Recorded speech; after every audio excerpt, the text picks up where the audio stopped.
Je n'aurai pas le temps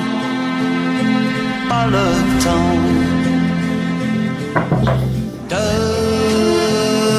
visiter toute l'immensité d'un si grand univers. Même en 100 ans, je n'aurai pas le temps de tout faire. Comme vient de le chanter Michel Fugain, je n'aurai pas le temps de tout visiter et de tout faire. Et c'est avec cette introduction que je souhaite commencer cette vidéo. 20 000 jours à vivre. Comment faire en sorte que chaque jour compte vraiment. Des milliers de jours, c'est bien trop court, c'est bien trop court. Salut, c'est César et bienvenue sur cette chaîne dédiée à la conscience du temps, à la discipline personnelle et à l'art de vivre pleinement. Savez-vous combien de jours vous avez à vivre en tant qu'adulte? En moyenne, 20 000 jours.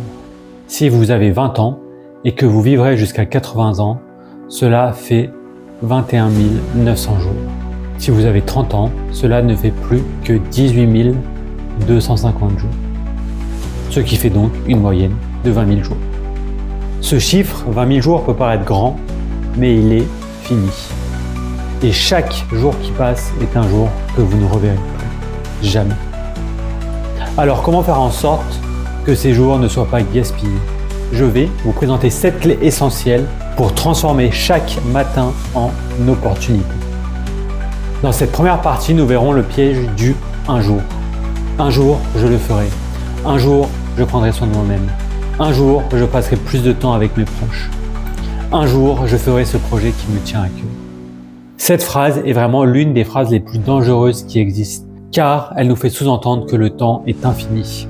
Mais un jour n'est pas une date. Il n'y a pas de repère temporel. Dire un jour, c'est un report. Et chaque report est un jour qui disparaît.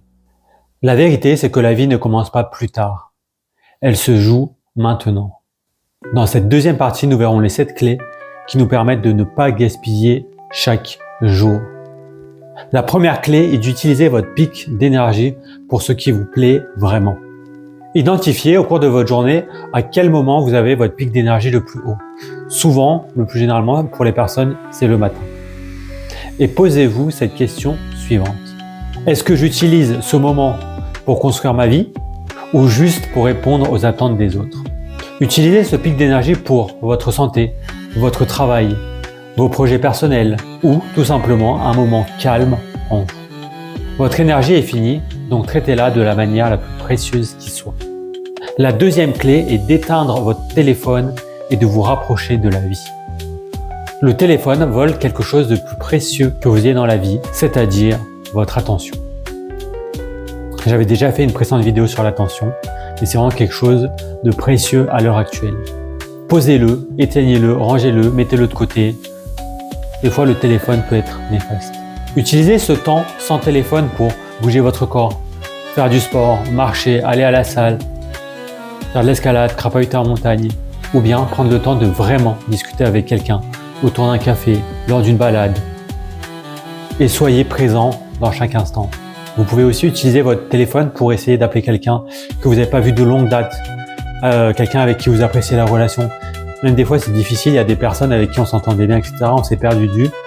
Et après, faire l'effort justement de recontacter cette personne, on a des a priori en disant « Oui, ça se voit, elle va mal le prendre, ça fait des années que je ne vais pas parler. » Et juste prendre le téléphone et de demander comment va cette personne, prendre des nouvelles, dire « Voilà, de mon côté, ça fait tant d'années parce que ceci, cela, nanana. » Et bien, la personne en face, je m'attendais à une réaction négative de sa part. Elle m'a dit « Ah, c'est super sympa que tu reprennes de mes nouvelles.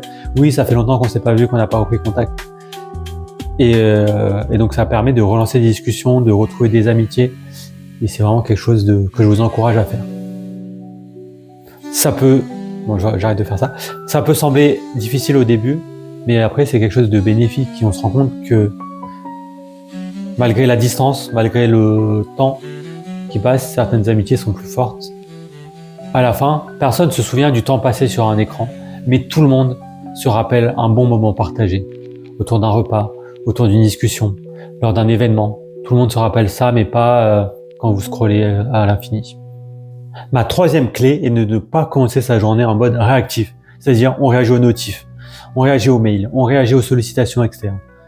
Vraiment tout ce qui nous impacte, encore une fois, via le téléphone.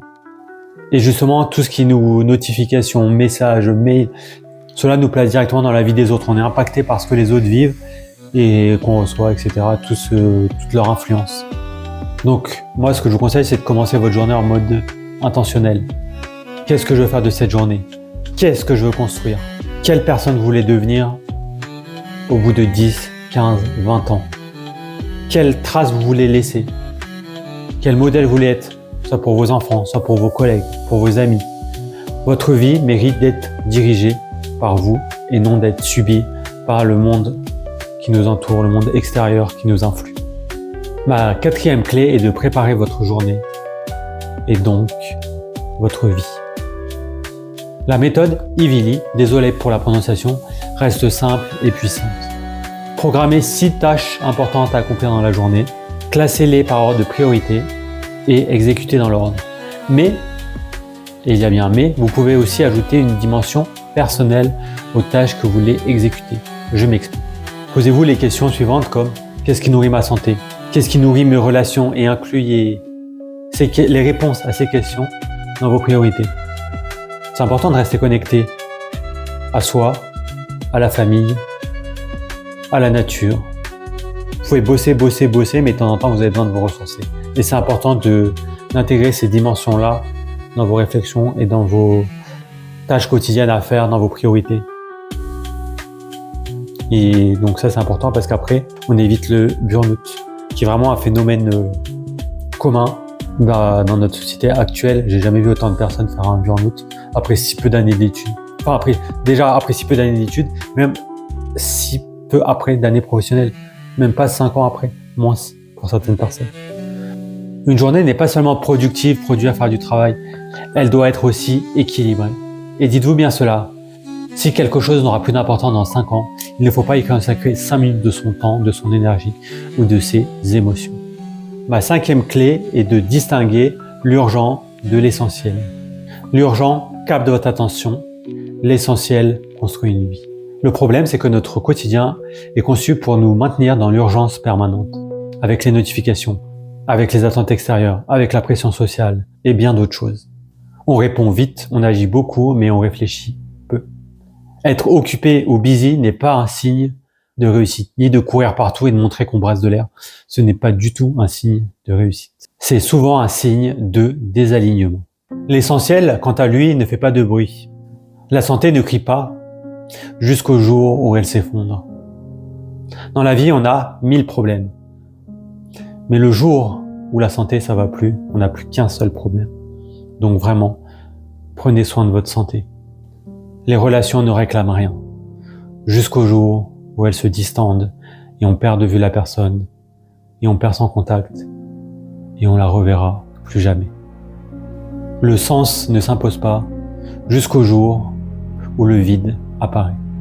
Si je continue ainsi pendant 5, 10 ans, 15 ans, où est-ce que cela me mènera? Et une vie choisie vaut bien plus qu'une vie remplie. Ma 6e clé est de prendre soin de son corps, notre premier capital. Votre corps est le seul endroit où vous êtes obligé de vivre votre vie. Et pourtant, c'est celui qu'on sacrifie en premier. Moins de sommeil pour gagner du temps et faire le plus d'activités possible. Négliger son alimentation, soit pour gagner du temps, soit parce que ça coûte moins cher, soit parce qu'on a la flemme de cuisiner, on préfère aller au grec, au kebab et à tous les fast-food. Ou aussi on refuse des rendez-vous médicaux, soit pour dire « Ah, ça va passer, ceci, cela. Ah, faut pas que j'en arrive maladie parce que je vais prendre du retard sur mon travail.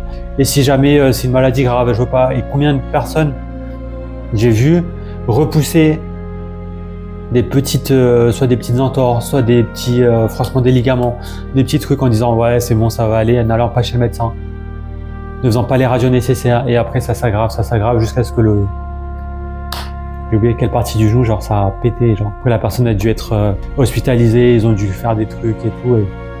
Elle savait depuis 6 mois qu'elle devait aller chez le médecin, elle n'est jamais été. Donc vraiment, prenez soin de votre santé. Et je dis pas qu'il faut être hyperchondriaque pour tout, mais si ça passe pas pendant plusieurs semaines, réfléchissez quand même à aller chez le médecin. Mais ce qu'on appelle souvent un manque de temps, un manque d'argent est souvent un manque de priorité.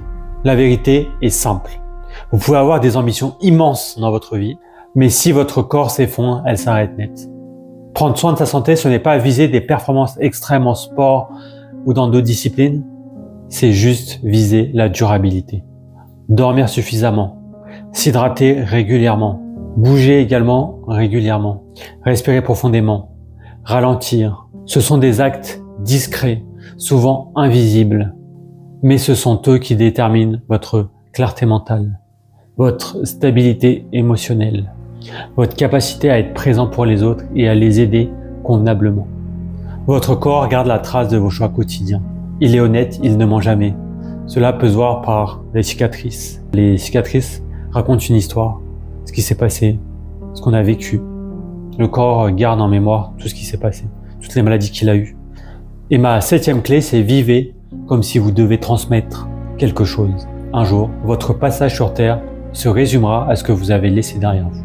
Pas votre titre, pas votre compte bancaire, pas tout ce que vous avez possédé, mais l'impact que vous avez laissé sur les autres qui restera. Comme on me dit, il y a 2 morts, la mort physique et la mort donc ça c'est la première qui arrivera à tout le monde.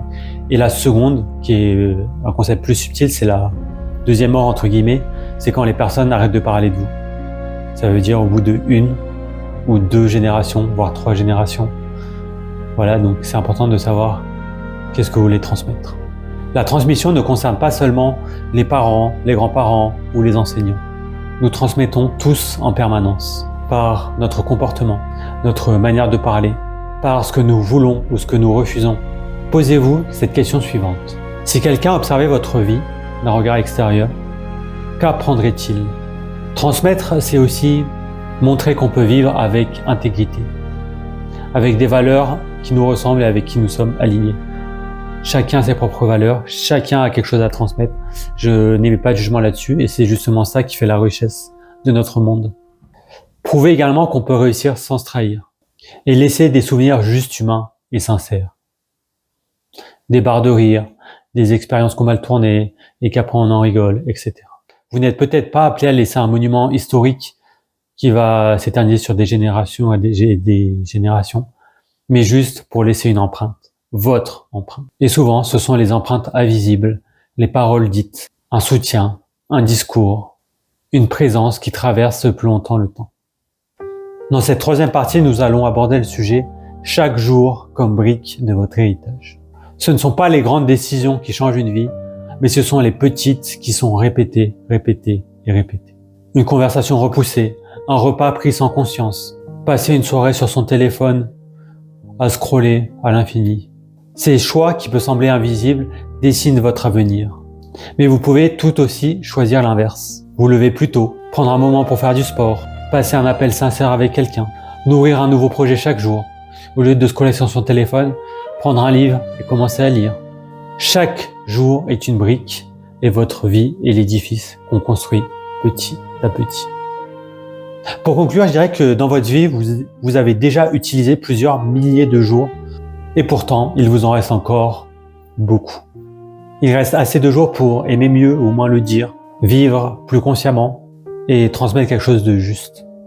La vie ne vous attend pas, mais elle vous offre chaque matin une nouvelle opportunité. Alors, demain matin, que choisirez-vous de faire de votre temps ? C'était César, merci de m'avoir écouté. On se retrouve de l'autre côté. Ciao, ciao. Pour l'avenir de mon gars, je rêve de bases solides, des valeurs qu'on transmet sur la fondation. Je suis l'architecte qui restera à terre, qui préfère bâtir sans viser trop grand. Les étapes de la vie se montent pierre par pierre, des défaites, des victoires, souvent des faux plans. Et si tout s'écroule, bah je recommencerai, car tout ce chantier, c'est le taf d'une vie. J'aime à croire que mes défunts peuvent me voir de très haut dans le ciel, tout comme la muraille de Chine. Et sûrement que ça prendra plus d'une vie pour finir ce que j'ai commencé.